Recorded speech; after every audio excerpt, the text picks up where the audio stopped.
Hello guys and welcome back into a new brand video. In today's tutorial, I'm going to show you how to open your Lightning Web components in Salesforce.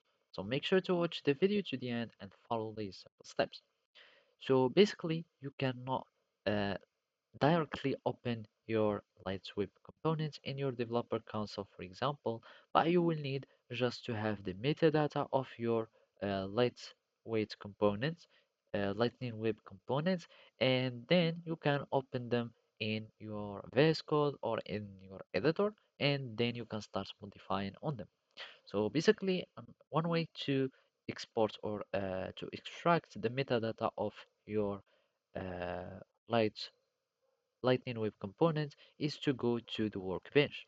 So basically in the workbench.developerforce.com, you will need just to log in with Salesforce, and then you will need just to allow it, and basically you will need just to go to the metadata and types, and then you will need, and basically we need to go to retrieving here. So basically now you will need just to give to choose the package name and choose if it's a single one, and you will need just to choose file, and you will need just to upload the XML file for your package. I mean your Lightning Web component or your project that you have created.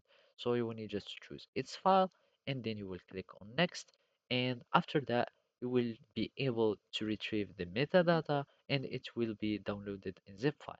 So from there you can start opening your Lightning Web components in your VS Code, and you can start developing it. So basically that's it. Thank you for watching and see you next time.